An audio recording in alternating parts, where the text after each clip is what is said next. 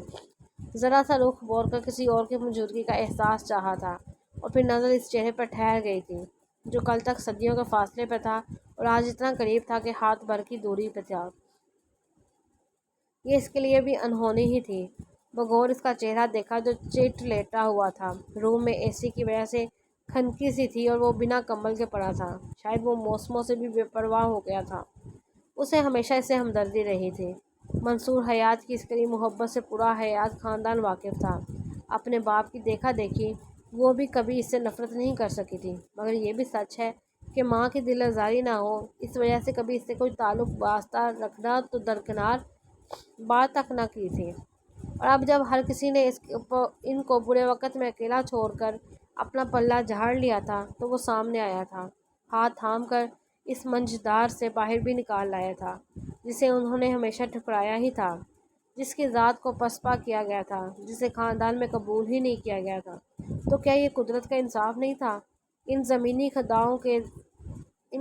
خداؤں کے لیے جو ذرا سی برتری پر دوسرے کو نیچا دکھانے میں جھٹ جاتے ہیں؟ زندگی ایک دم سے طوفان کی زد میں آ گئی تھی۔ رات اس کا رویہ اسے باور کروا گیا تھا۔ وہ اسے قبول نہیں کر پایا اور وہ جانتی تھی اس میں اس کا قصور تھا بھی نہیں۔ اتنے سال جو زہر اس کے اندر قطرہ قطرہ کر کے انڈیلا گیا تھا، اس کے بعد اس نے بڑی محفل میں ان کی لاج رکھ لی تھی، یہی غنیمت تھا، کجا یہ کہ اس سے کوئی اور امید رکھنا۔ ہانیہ بیٹا، وہ بہت اچھا ہے اور میرا کامل یقین ہے بیٹا وہ تمہیں بہت خوش رکھے گا۔ تمہارے حوالے سے وہ ہمیشہ میری فرسٹ چوائس رہا ہے، مگر تمہاری امی کے رویے کو دیکھ کر کبھی یہ بات زبان تک نہیں لا سکا۔ جتنا جانتا تھا وہ کبھی رضامند نہیں ہوگی۔ اس کے ساتھ پہلے ہی بڑی زیادتی ہوئی ہے، مزید کوئی تکلیف اسے دینے کا میں سوچ بھی نہیں سکتا، مگر اب میری بیٹی نے سمجھداری دکھانی ہے۔ ہو سکتا ہے اسے کچھ وقت لگے اس رشتے کو ماننے میں، مگر میری بیٹی نے سمجھ بوجھ سے کام لینا ہے۔ اب اس رشتے کی ڈور تمہارے ہاتھ میں ہے بچے۔ تمہارا حسن اخلاق اور رویہ ہی اب اس کی سمت کا تعین کرے گا۔ نکاح کے بعد برائڈل روم میں جب وہ اکیلی تھی تب اس کے پاس آ کر منصور حیات نے یہ الفاظ کہے تھے، اور اس نے اپنی زرتہ آنچل کے پلو سے جیسے ان کے لفظ لفظ کو باندھ لیا تھا۔ وہ جانتی تھی کہ آئندہ اس کی ہمراہی میں سفر آسان نہیں ہوگا۔ کچھ عرصہ تو اسے نارمل ہونے میں لگے گا، اسے خود ہی کوشش کرنی ہوگی۔ ہو سکتا ہے وہ اس سے بھی بدظن ہو۔ اب اسے اپنے بلبوتے پر اسے اپنا بنانا تھا اور وہ یہ کوشش ضرور کرے گی۔ وہ اس کے باپ کا انتخاب تھا جو کسی صورت بھی غلط ہو ہی نہیں سکتا، بس اسے ذرا صبر سے کام لینا ہوگا۔ وہ فطرتاً صلح جو طبیعت کی تھی، عاجز و بے ضرر سی، حالات کے مطابق خود کو جھلٹی ڈال لینے والی تھی، کبھی ہار نہ مان کر آگے بڑھنے والی۔ اب اس کی یہ خصوصیت ہی اس کا اس سفر میں زیادہ راہ ثابت ہونے والی تھی۔ آہستگی سے اٹھ کر وہ واش روم گئی تھی۔ کچھ دیر بعد گیلے چہرے کے ساتھ باہر آئی تو اب کی بار وہ کروٹ کے بل سو رہا تھا۔ کچھ سوچ کر وہ اس تک آئی تھی اور احتیاط سے پاس پڑا کمبل اس کے لمبے چوڑے وجود پر ڈالا تھا۔ پلٹتے ہوئے بیڈ سائڈ ٹیبل پر دھرے فوٹو فریم نے اس کی توجہ اپنی جانب کھینچی تھی۔ بلا شبہ وہ بہت خوبصورت تھی۔ تیمور حیات ان کے دیوانے ہوئے دنیا سے ٹکر لے گئے تھے تو اس میں کچھ مذائقہ نہیں تھا۔ وہ تھی ہی اس قابل کہ انہیں چاہا جاتا، اور اس چہرے پر سجا نور ان کی معصومیت و پاکیزگی کا گواہ تھا۔ تیمور حیات جیسے وجاہت کا شکار کہا جاتا تھا، ان کو پہلو میں کھڑی وہ چاند سے روشن چہرے کے ساتھ مسکرا رہی تھی، اور ان کی چمکتی بڑی بڑی بادامی ہیئت کی آنکھیں اس مسکراہٹ کا جواب کا خوب دے رہی تھی۔ بے اختیار اس کی نگاہ بیڈ پر سوئے وجود پر پڑ گئی تھی۔ اس کی بند آنکھیں بھی تو ایسی ہی تھیں، ساحر سی، مقناطیسی کشش رکھنے والی۔ اس نے باقی سبھی نقوش تیمور حیات سے چرائے تھے، مگر وہ آنکھیں مہر حیات کی سی تھیں۔ آرام سے وہ تصویر واپس رکھی تھی اور خود آ کر صوفے پہ بیٹھ گئی۔ وہ ابھی تک برائڈل ڈریس میں ملبوس تھی، پچھلے 15 گھنٹوں سے اس بھاری کامدار جوڑے کو پہنے ہوئے تھی، اور اب اس میں شدید الجھن ہونے لگی تھی، مگر ناچار اسے بھی انتظار کرنا تھا شاہزر کے اٹھنے کا، کیونکہ اس کا سوٹ کیس وہ رات گاڑی سے نکل کر لایا ہی نہیں تھا۔ مگر اسے زیادہ انتظار نہیں کرنا پڑا تھا۔ آدھا گھنٹہ ہی اسے وہاں بیٹھے گزارا ہوگا جب اس کے ساکت وجود میں جنبش ہوئی تھی اور ساتھ ہی اس نے اپنی منڈی منڈی سی آنکھیں کھولی تھی۔ سامنے ہی صوفے میں بیٹھی ہانیہ کو دیکھ کر اس کی ساری نیند لمحے کے 1000ویں حصے میں بھاگ گئی تھی۔ وہ جلدی سے اٹھ کر بیٹھا تھا اور ہانیہ جسے بڑی ماہویت اور بڑے غور سے دیکھ رہی تھی، اسے یوں اٹھتا دیکھ کر جز بجز ہوتی ادھر ادھر دیکھنے لگی تھی۔ ذرا توقف سے وہ اٹھا تھا، وارڈروب سے کپڑے نکال کر واش روم میں بند ہو گیا۔ ہانیہ نے روحانسی سے ہو کر واش روم کے بند دروازے کو دیکھا تھا تو ابھی بھی انتظار باقی تھا۔ 20 منٹ کے بعد جب وہ باہر آیا تو اس نے تشکر کا سانس لیا تھا۔ صوفے سے اٹھ کر اب وہ الفاظ ترتیب دے رہی تھی اسے مخاطب کرنے کے لیے۔ وہ کوئی ڈبو قسم کی لڑکی ہرگز نہیں تھی، بہت پر اعتماد سی تھی، مگر اس وقت شدید نروس ہو رہی تھی۔ ڈریسنگ ٹیبل کے آگے کھڑا بال بناتا وہ آئینے میں نظر آتے اس کے عکس کو دیکھ رہا تھا، جو نظریں ہاتھوں پر جمائے انگلیاں مروڑ رہی تھی۔ خود پر پرفیوم سپرے کرتا وہ اس کی جانب گھوما تھا، ابھی تک لہنگے میں گھوم رہی تھی۔ اسے تعجب ہوا تھا، آپ نے چینج نہیں کیا ابھی تک؟ ان کی ازواجی زندگی کا پہلا جملہ جو ہانیہ نے اس کے منہ سے سنا تھا۔ وہ چونک کر چہرہ اٹھائے اسے دیکھنے لگی اور حیرت زدہ سا استفسار کر رہا تھا۔ میرا سوٹ کیس گاڑی میں ہے، ٹھہری ہوئی متوازن آواز میں جواب آیا تھا، اور شاہزار کو پہلی بار اپنی غفلت کا احساس ہوا تھا۔ بے اختیار اس نے ہاتھ سے ماتھے کو چھوا تھا۔ آئی ایم سوری، میرا دھیان ہی نہیں گیا اس کی طرف، میں ابھی لے کر آتا ہوں۔ شرمندگی سے وہ بولتا جلدی سے باہر نکل گیا تھا۔ کچھ دیر بعد وہ بما اس کے سامان کے واپس آن موجود تھا۔ لیجیے اب آپ چینج کر لیں، میں ناشتے کا بندوبست کرتا ہوں۔ سوٹ کیس اس کے آگے رکھتے وہ پھر سے غائب ہو گیا تھا۔ اس کے جاتے ہی اس نے نیچے بیٹھ کر اپنے سامان میں سے ایک خوبصورت سی گرین فراک منتخب کی تھی اور جلدی سے واش روم کی جانب دوڑ لگا دی تھی۔ شاور لے کر ڈریس چینج کرتی وہ مگن سی باہر آئی تھی۔ اب قدرے میں بہتر محسوس ہو رہا تھا۔ ٹاول سٹینڈ پر تولیہ پھیلا کر وہ مڑی تھی۔ صوفے پر ہی وہ بیٹھا موبائل پر مصروف تھا۔ اس کی جانب ایک نگاہ کر کے واپس جھکا لی گئی تھی۔ کمر تک آتے کھلے گیلے بال اور روشن چمکتا چہرہ اس وقت کچھ اور بھی شاداب لگ رہا تھا۔ دوپٹہ اچھے سے پھیلائے ہوئے وہ آگے بڑھی تھی۔ ناشتہ کر لیں، منصور چاچو کی کال آئی تھی، وہ لوگ آ رہے ہیں کچھ دیر میں۔ کافی کا سپ لیتا وہ سرسری سی نگاہ اس پر ڈال کر پھر سے فون پر بزی ہو چکا تھا۔ ہانیہ نے سر ہلا کر سامنے ٹیبل پر رکھی ٹرے کو دیکھا۔ فرائی ایگ، ٹوسٹ، مایونیز اور چائے۔ اس کی بھوک چمک اٹھی تھی۔ کل دوپہر سے اب تک حلق سے سوائے پانی کا کچھ نہ اترا تھا۔ ایک نظر صوفے پر ڈالی تھی جہاں وہ بھی بیٹھا تھا۔ کچھ دیر الجھن کا شکار ہوتے بالآخر وہ ٹرے اٹھا کر بیڈ پر آ گئی تھی۔ ٹانگیں نیچے لٹکائے ترچھی سی بیٹھی، ٹرے سامنے رکھ کر وہ ناشتے میں مشغول ہو چکی تھی، اس بات سے بے خبر کہ اس کے اس اقدام کو شاہزار نے کنکھیوں سے دیکھا تھا۔ اسے حیرت بلا آئے ہوئے 1 ہفتہ ہو چکا تھا۔ اتنے عرصے میں سمینا پھپھو اور غفور تایا واپس جا چکے تھے۔ طاہرہ حیات کی چپ ابھی تک نہیں ٹوٹی تھی، لیکن منصور صاحب مطمئن دکھائی دیتے تھے۔ ہانی کے چہرے پر ڈھونڈنے سے بھی کوئی ملال نظر نہیں آتا تھا، جس میں اس کے اطمینان میں اور اضافہ کر دیا تھا۔ شادی کے اگلے دن شاہزار آفس ورک کے سلسلے میں کراچی گیا تھا۔ اس کی ابھی تک واپسی نہیں ہوئی تھی۔ اس کا شیڈول کیونکہ پہلے سے طے شدہ تھا، اب عین وقت پر کوئی تبدیلی نہیں کی جا سکتی تھی۔ منصور حیات سے اس نے معذرت طلب کی تھی اور اس کی مجبوری کو سمجھتے ہوئے انہوں نے بھی بخوشی سے روانگی کا عندیہ دے دیا تھا۔ اس وقت وہ لاؤنج میں بیٹھی بے دہانی سے چیلنج سرچ کر رہی تھی جب منصور حیات وہاں آئے اور ساتھ والے صوفے پر براجمان ہو کر اسے آواز دی۔ اپنے ہی خیالوں میں مگن پہلے تو وہ چونکہ انہیں دیکھ کر مسکرا دی۔ تمہارا کانٹیکٹ ہوا شاہزار سے؟ کب واپسی سے ہے اس کی؟ براہ راست اس کی جانب دیکھ کر پوچھنے لگے تو ہانیہ گڑبڑا گئی۔ انہیں کیا بتاتی کہ گزرے دنوں میں اس کی ایک بار بھی بات نہیں ہو پائی تھی۔ اس کے پاس تو ابھی تک اس کا نمبر بھی موجود نہیں ہے۔ پتہ نہیں ابو، میری اس بارے میں ان سے بات نہیں ہوئی، گول مول سا جواب دے کر جیسے اس نے اپنا بھرم رکھا تھا۔ منصور حیات بھی جیسے سمجھتے ہوئے زیادہ کریز نہیں رہے تھے۔ چلو بھئی ابھی صاحبزادے کی خبر لیتے ہیں ذرا، ہلکے پھلکے سے انداز میں بولتے وہ جیب سے موبائل نکالنے لگے۔ اگلے چند لمحوں میں وہ واقعی اس سے بات کر رہے تھے۔ ہانیہ کا دل تو جیسے اس کے کانوں میں دھڑک رہا تھا۔ اسے یہ بھی خدشہ تھا کہ کہیں باتوں باتوں میں اس کے کچھ دیر پہلے بولے جھوٹ کا پول نہ کھل جائے۔ گھبراہٹ کے مارے اسے یہ بھی نہیں سنائی دیا تھا کہ دونوں کے مابین کیا بات چیت ہوئی ہے۔ کچھ دیر کے بعد جب وہ الوداعی کلمات کہتے اس کی جانب مڑے تو بڑی مشکل سے خود کو پرسکون ظاہر کرتی وہ انہیں دیکھنے لگی۔ اپنی جانب سے کوئی نئی پریشانی وہ انہیں دینے کی روادار ہرگز نہ تھی، وہ بھی اسی صورت میں جب ان کی بے پناہ امیدیں شاہزر سے جڑی تھی۔ کل شام تک واپسی ہے انشاءاللہ، سرسری سے انداز میں بتاتے وہ موبائل جیب میں رکھ رہے تھے، پھر سیدھے ہو کر بیٹھے۔ حالیہ بیٹا، کسی بھی رشتے کو سمجھنے اور اس کو مضبوط کرنے میں باہمی بات چیت کا ہونا بہت ضروری ہے۔ ایک دوسرے کی چھوٹی چھوٹی باتوں کو مان دینا، کبھی کبھار حق دعوے کے ساتھ ایک دوسرے کے معاملات میں چھوٹی موٹی دخل اندازی رشتوں کا حسن بڑھاتی ہے۔ اگر رشتہ قریبی ہو تو سامنے والے کی پہل کا ہی انتظار نہیں کرنا چاہیے، تھوڑا سا جھک کے خود سے کوشش کرنے سے اگر نتائج اچھے نکلیں تو گھاٹے کا سودا یہ بھی نہیں ہے۔ چہرے پر مہربان سی مسکان اور لفظوں میں متانت، وہ کسی مخلص دوست کی طرح اسے ڈھکے چھپے الفاظ میں بہت کچھ سمجھا رہے تھے، اور وہ ان لفظوں میں چھپے مفہوم کو اچھے سے سمجھتے ہوئے سر ہلا گئی تھی۔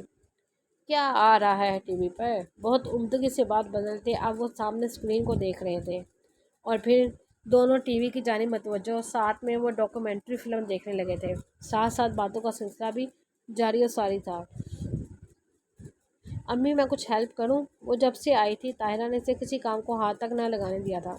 اب بھی وہ بور ہوتی کچن میں آئی تھی، وہ شام کے کھانے کی تیاری کر رہی تھی۔ نہیں بیٹا، بس ہو گیا ہے، تم رہنے دو، ویسے بھی کچھ دیر کی بات ہے، پھر تم چلی ہی جاؤ گی۔ نظریں چراتے وہ بولی تو آواز میں وہ پہلے والا رعب اور دبدبہ نہیں تھا۔ ہانیہ سمجھ رہی تھی پچھلے ایک ہفتے میں وہ کوئی ہزار بار اس سے معافی مانگ چکی تھی۔ اسے افسوس ہوا تھا ان کی اس حالت پر۔ ان کو دونوں شانوں سے تھام کر اپنی جانب رخ کرتے وہ ان کا ہاتھ تھام چکی تھی۔ امی پلیز اس طرح تو نہ کریں، آپ کو ایسے دیکھ کر مجھے تکلیف ہو رہی ہے، اس میں آپ کا کوئی قصور نہیں ہے، جو ہوا سب نصیب میں ایسا ہی ہونا لکھا تھا، پھر آپ کیوں خود کو اذیت دے رہی ہیں؟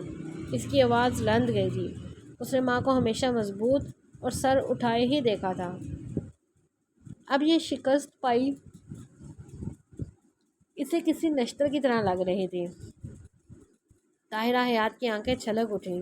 میرا قصور یہ ہے ہانیہ کہ میں نے زہرہ آپا پہ بھروسہ کیا، اور انہوں نے میری بہن ہو کر بھی میری اولاد کے لیے اتنا غلط سوچا۔ چلو اگر ابرار نے چھپ چھپا کر سب کیا ہوتا تو میں مان لیتی، ان کی غلطی نہیں ہے، مگر وہ تو سب جان کر بھی تمہیں اس عذاب میں دھکیل رہی تھیں۔ انہیں ایک بار بھی میرا خیال نہیں آیا کیا وہ سالوں پہلے ہوئی خود کے ساتھ زیادتی کا یوں بدلہ لینا چاہ رہی تھی؟ مگر تمہیں کیوں چنا بیٹا؟ تم تو میری بیٹی تھی نا۔ انہیں ایک بار بھی احساس نہیں ہوا کہ ان کی خاطر میں نے کیا کچھ نہیں کیا؟ ہر بار منصور کے سامنے ڈٹ گئی، شاہزار کو کبھی اپنایا تک نہیں، اور انہوں نے مجھے یہ سلا دیا۔ ٹوٹی ہاری سی طاہرہ حیات کے دل کا غبار آج باہر نکل ہی آیا تھا۔ وہ رو رہی تھی، اور انہیں یوں پسپا ہوئی حالت میں دیکھنا ہانی کے لیے مشکل ترین تھا۔ انہیں اپنے گلے لگاتے ان کی پشت کو سہلاتی دلاسا دے رہی تھی۔ بس امی پلیز روئیں تو مت، دیکھیں کچھ برا ہوا تو نہیں نا، اللہ پاک نے وقت رہتے ہی سب ٹھیک کر دیا۔ مدھم آواز میں وہ انہیں سمجھا رہی تھی۔ بہت دیر بعد رو کر دل کا بوجھ ہلکا ہوا تو اس سے الگ ہوتے پلو سے اپنا چہرہ صاف کیا۔